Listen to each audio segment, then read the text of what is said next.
Exercise 7.1 NCERT. चलिए यहीं पे चल रहे थे अपन लोग। चलिए पहले पूछ लीजिए जो जो से आपको पूछना है। सातवां पहले बता दें हम आपको हैं। देखो भाई कल हमने समझाया था लेकिन डाउट क्लियर कर देते हैं। क्वेश्चन नंबर 7 क्या कह रहा है? एक्स अक्ष पर वाई बिंदु ज्ञात कीजिए जो 2, -5 और -2, 9 से समदूरस्थ है। एक्स अक्ष पर बिंदु मानना है तो माना एक्स अक्ष पर कोई बिंदु x, 0 होगा। एक्स अक्ष पर होगा तो x का निर्देशांक कुछ ना कुछ होगा, y निर्देशांक 0 होगा। अब ये 2, -5 और -2, यहां समझिए आप इससे समान दूरी पर है, इससे समान दूरी पर है। मान लीजिए ये कोई पॉइंट P है, ये कोई पॉइंट A है, ये कोई पॉइंट B है। तो क्वेश्चन कह रहा है कि एक्स अक्ष पर स्थित एक बिंदु है जो इन दोनों से समदूरस्थ है, समान दूरी पर स्थित है। इसका मतलब ये हुआ कि PA की दूरी और PB की दूरी बराबर है। तो भाई PA की दूरी PB की दूरी बराबर है तो आप कर दीजिए PA PB। अब PA का मतलब क्या हो जाएगा? PA का मतलब इन दोनों के बीच की दूरी, मतलब x - 2 का होल स्क्वायर प्लस 0 - 5 प्लस 5 का होल स्क्वायर बराबर में आ जाएगा x - 2 का होल स्क्वायर तो माइनस प्लस 2 का होल स्क्वायर और 0 - 9 का होल स्क्वायर। राइट। अब यहां हम लिखेंगे दोनों और का वर्ग करने पर, अगर हम दोनों और का वर्ग करते हैं तो रूट खत्म हो जाएगा, दोनों पर फुल रूट चढ़ा है। इसका होल स्क्वायर खोलेंगे x² प्लस 4 - 4x, इसका होल स्क्वायर करेंगे 25, इसका होल स्क्वायर करेंगे x² प्लस 4 प्लस 4x, इसका होल स्क्वायर खोलेंगे 9 में 81, x² से x² कैंसिल हो जाएगा, 4x इस तरफ आएगा माइनस का 8x हो जाएगा। राइट 4x, अरे बेटा यहाँ माइनस का है यहाँ प्लस का है तो इस पक्ष में आएगा तो माइनस का हो जाएगा ना, तो जुड़ जाएगा। अब जुड़ गया, ठीक है। अब ये जुड़ गया। 81 और 4 कितना हो गया? 85। 25 और 4 कितना होता? 29। जब दूसरे पक्ष में जाएगा तो क्या हो जाएगा? माइनस का, तो -8x बराबर 85 में से 29 चले गए आपके, कितने चले गए? 29। 76 बचेंगे, 15 में से 9 गए तो 6 बचेंगे और ये कितना बचेगा? 56। x बराबर कितना आ गया? 8 7 56 -7। तो जो बिंदु हमको निकालना था वह बिंदु था x, y यानी -7, 0। ठीक है, ये हो गया। 8वां क्वेश्चन क्या था? 8वां क्वेश्चन कह रहा है y का y मान ज्ञात कीजिए जिसके लिए बिंदु P और Q के बीच की दूरी 10 है। मतलब एक पॉइंट दिया है P जिसके निर्देशांक है 2, -3, एक निर्देशांक है Q जिसके निर्देशांक है 1 में 10, y। क्या देखना आप की दूरी बराबर 10 है, इन दोनों के बीच की दूरी 10 है तो इन दोनों के बीच की दूरी 10 कर लीजिए ना। इन दोनों के बीच की दूरी कैसे आएगी? 2 - 10 का होल स्क्वायर प्लस -3 y का होल स्क्वायर बराबर 10। ठीक है, अब इसका करेंगे हम वर्ग जिससे खत्म होगा हमारा क्या? रूट। दोनों ओर का वर्ग करने पर, तो अगर हमने दोनों ओर का वर्ग कर दिया तो रूट खत्म हो जाएगा, 10 में से 2 जाएगा, -8 बचेगा, 8 का वर्ग करेंगे 64 आ जाएगा, प्लस का 64 बेटा है ना। इसका और उसका खोलेंगे 3 तिरका 9, y का करेंगे y² प्लस का ही आएगा 3 दूनी 6y बराबर 10 धाम 100 हो जाएगा। हो गया। अब यहाँ पर क्या है? y² है हमारा, और क्या है? ये 6y है, प्लस का 6y लिख लो भाई, और क्या है? 64 और 9 कितना हो गया आपको? 75। 75 प्लस का हो गया 100, इस पक्ष में आएगा माइनस का हो जाएगा नहीं 64 और 9 कितना?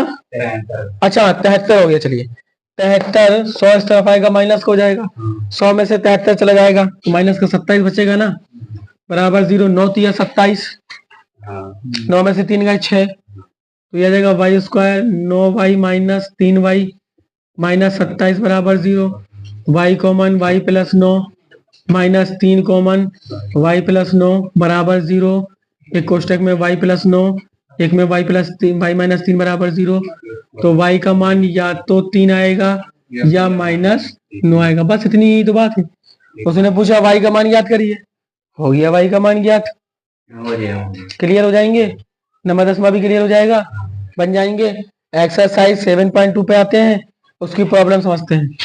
ठीक है, एक्सरसाइज 7.2, इसका हमने डिटेल आप लोगों को पूरा बता रखा है पिछली वीडियो में, पिछले लेक्चर में डिटेल पूरा पढ़ा चुके हैं हम आपको। ठीक है, सेक्शन फार्मूले से अब ये सवाल लगेंगे आपके एक्सरसाइज 7.2 के। एक्सरसाइज 7.2 देख लेते हैं। ठीक, चलिए भाई एक्सरसाइज 7.2, पहला वाला तो क्लियर है, पहले वाले में, हाँ ठीक है, पहला वाला क्लियर है, दूसरा वाला क्लियर है, समत्रिभाजित वाला आ गया था मयंक, ठीक है। तीसरा वाला कल हमने बताया था, नहीं बताया था, तीसरा कहाँ बताया हमने आपको, तो आ गया था ना आपने, m1 बराबर 3 m2 नहीं आपकी में अलग है, ये वाला कुछ। तीसरा देखिए, इसका पहला दूसरा सेक्शन फार्मूले से लग जाएगा, फिर भी ना बने तो पूछ लीजिएगा। ठीक है, तीसरा क्वेश्चन देखिए, तीसरा क्वेश्चन मजेदार है, अब इसको थोड़ा सा बनाना पड़ेगा तीसरे क्वेश्चन को।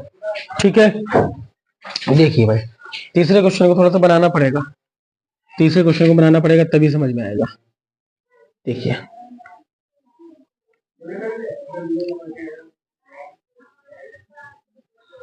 बना लेते हैं, कोई दिक्कत नहीं।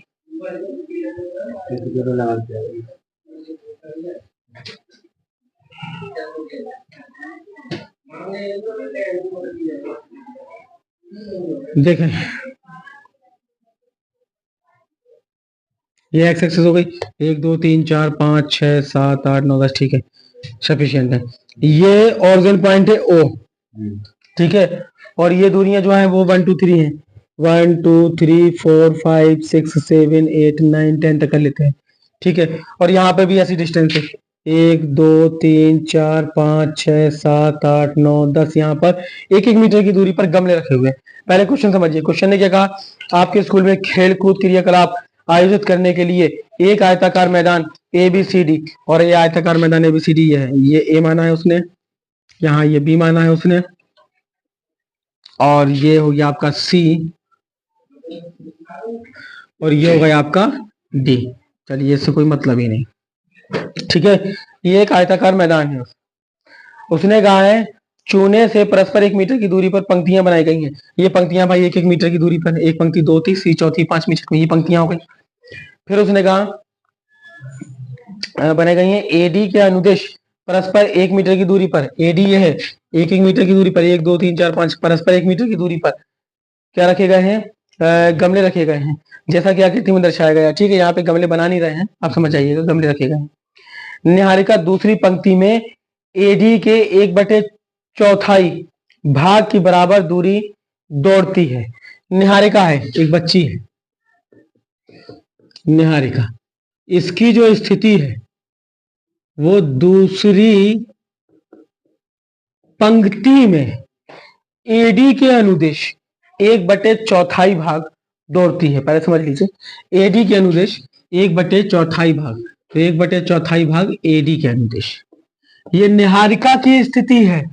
दूसरी पंक्ति मतलब 2 भुज हो गया, और जब ये 1 मीटर की दूरी पर है ये, तो ये 10 मीटर हो गया ना, यहाँ पर D ऐसे मान लीजिए आप थोड़ी देर के लिए, ये D है, ये C है, ऐसे मान लीजिए, ये हो गया, ये C है, उसी के हिसाब का आप डायग्राम बनाइए।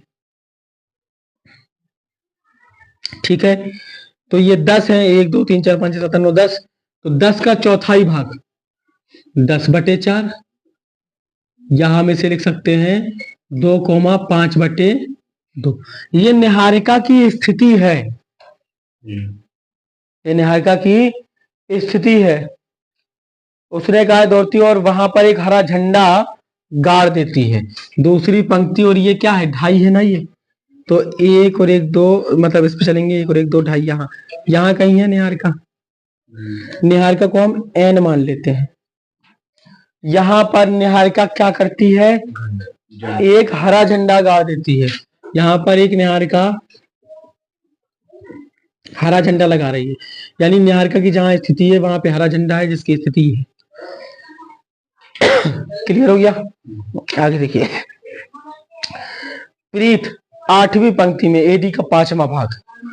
प्रीत की जो स्थिति है वो 8वीं पंक्ति और 1/5 भाग एडी का, तो 8 1/5 गुणा 10, ऐसा ही है ना।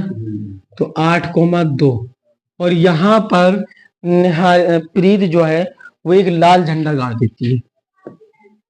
ठीक है, 8,2 लगभग ये कहलाएगा।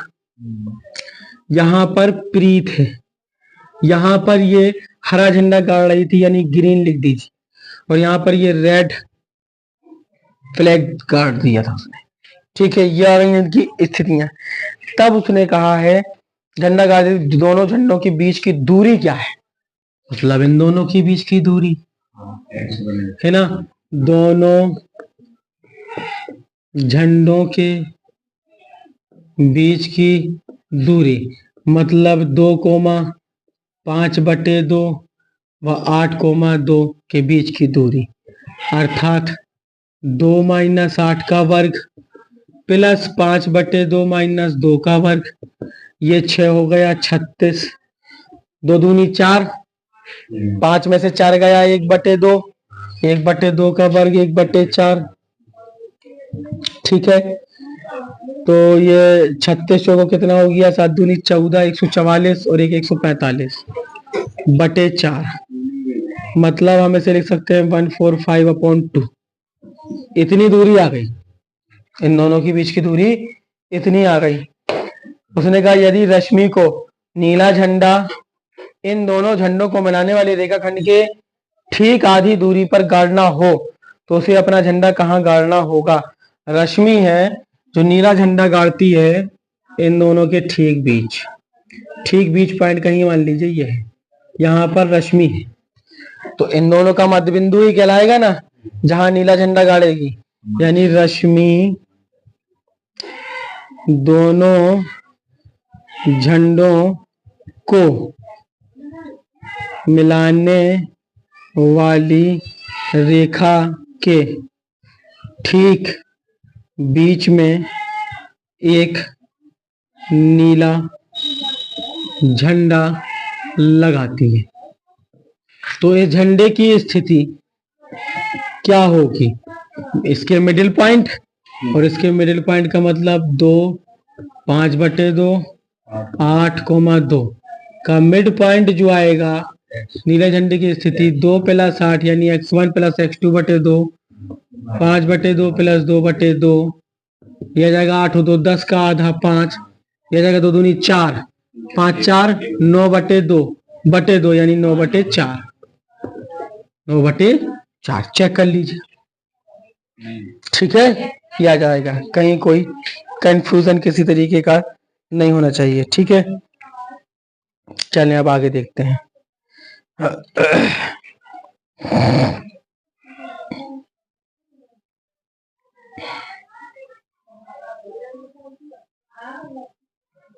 ठीक है, ये आ गया आपका, ये क्या दे रहा है, क्वेश्चन नंबर कौन सा था ये, तीसरा।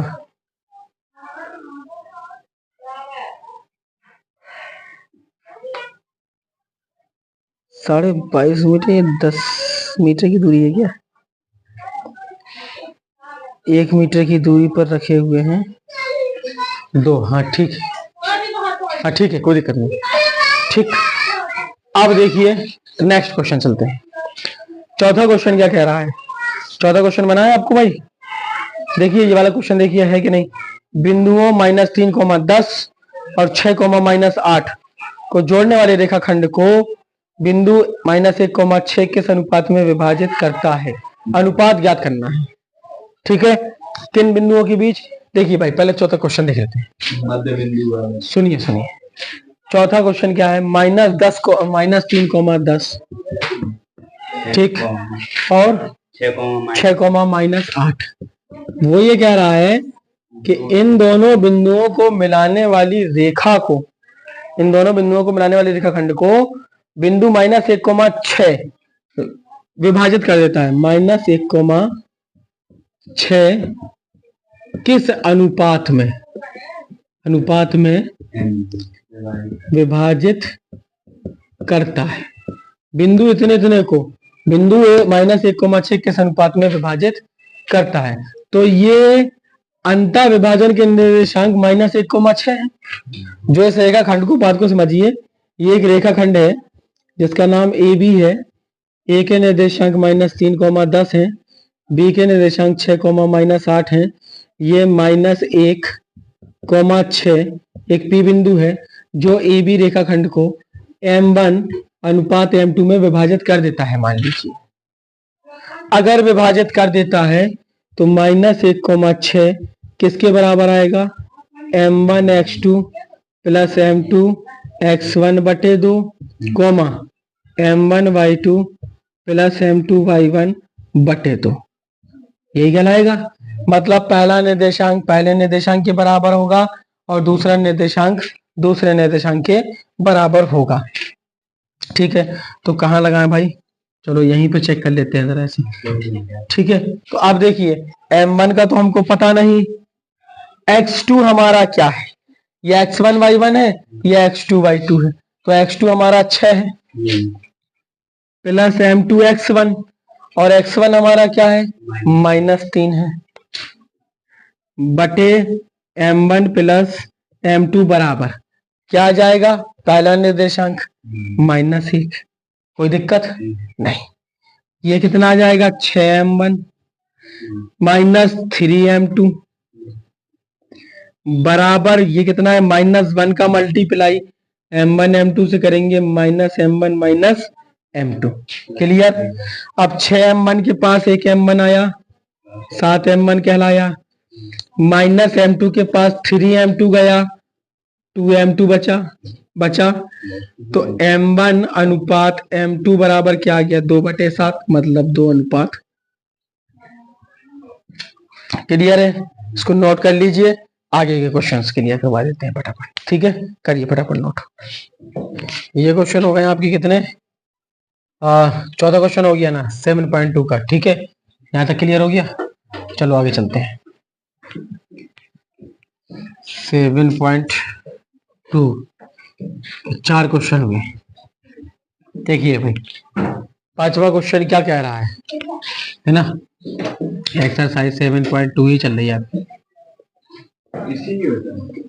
हाँ, उसी में तो क्लियर हो जाएंगे। अभी कितने अच्छे तो अलग से होंगे तो अलग से और बता देंगे, एक्स्ट्रा में भी हो जाएंगे तो भी बताएंगे। देखो कुछ मिल जाएंगे। जैसे अब इसमें कहा है उसने पांचवा क्वेश्चन कि वह अनुपात ज्ञात कीजिए जिसमें बिंदु एक पॉइंट है 1,-5 और दूसरा पॉइंट है आपका -4,5। उसने कहा है कि वह अनुपात ज्ञात कीजिए जिसमें बिंदु इतने इतने को मिलाने वाला रेखाखंड x अक्ष से विभाजित होता है। x अक्ष से इन दोनों को मिलाने वाला जो रेखाखंड है, जो मिलाने वाला रेखाखंड है, वो x अक्ष से विभाजित होता है। इन दोनों को मिलाने वाला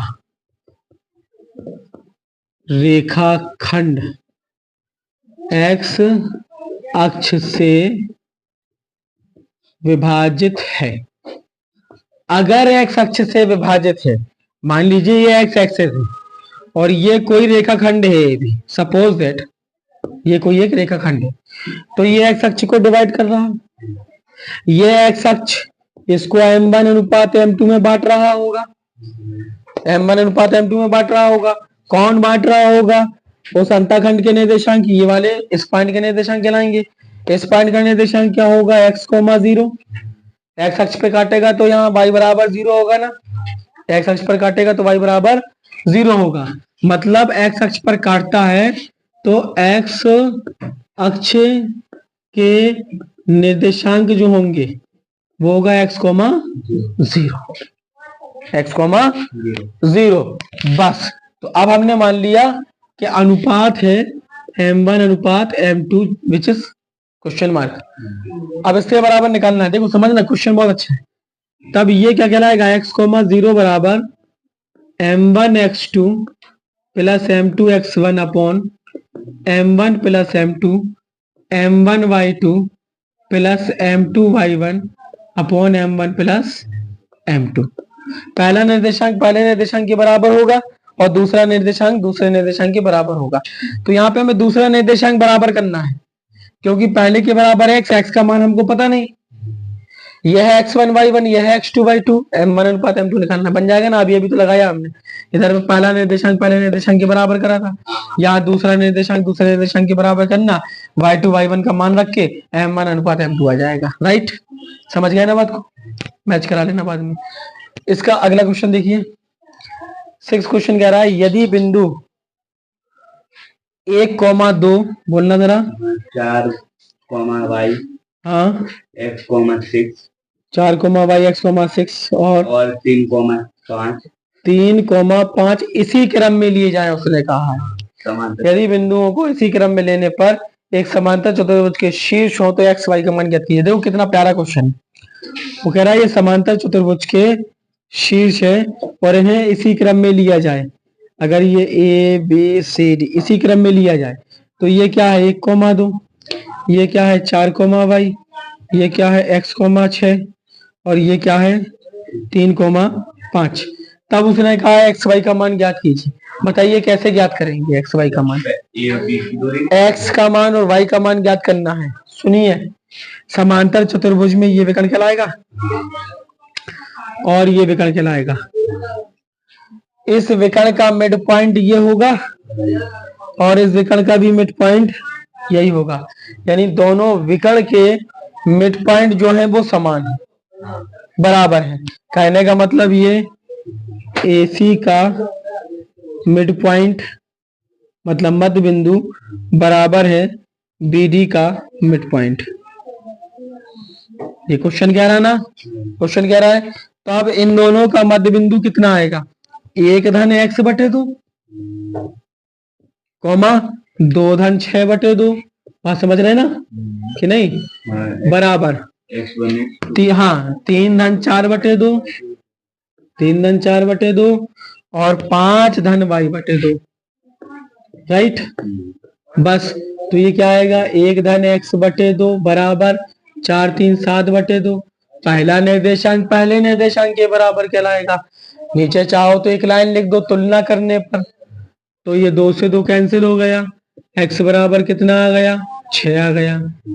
ठीक है, फिर दूसरा निर्देशांक क्या था 5/y/2। दूसरा निर्देशांक क्या था 6 2 8/2। 2 से 2 कट गया, y बराबर 3 आ गया। x और y के मान हमको निकालना थे।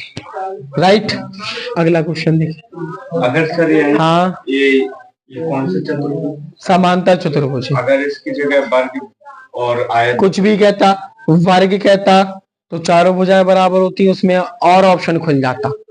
ऐसा खुल जाता वर्ग अगर होता तो आमने सामने की भुजाएं भी बराबर होती। अगर ये सीक्वेंस में ना होते, एक यहाँ होता एक यहाँ होता तो भी बराबर हो जाता। अदरवाइज वर्ग हो तो भी विकर्ण के मिड पॉइंट एक ही पॉइंट पर होंगे, समचतुर्भुज में भी मिड पॉइंट एक ही पॉइंट पे होंगे, आयत में भी विकर्णों का मिड पॉइंट एक ही पॉइंट पर होगा। तो यहां से अपन को ये चीज अचीव कर लेना है, निकाल लेना है। ठीक, 7वां क्वेश्चन कह रहा है बिंदु ए के निर्देशांक ज्ञात कीजिए। क्या? बिंदु ए के निर्देशांक ज्ञात कीजिए। क्वेश्चन पूरा पढ़े देते हैं अभी हम ताकि समझ में आ जाए। ए के निर्देशांक ज्ञात कीजिए जहां ए बी एक वृत्त का व्यास है। मान लीजिए कोई एक वृत्त है, ये ए है और ये बी है और ये व्यास है, तो ये मिड पॉइंट है, ये मिड पॉइंट हो गया हो। अब उसने कहा है जिसका केंद्र 2,-3 है, केंद्र के निर्देशांक 2,-3 है और बी के निर्देशांक 1,4 है। समझ रहे हैं ना बात को?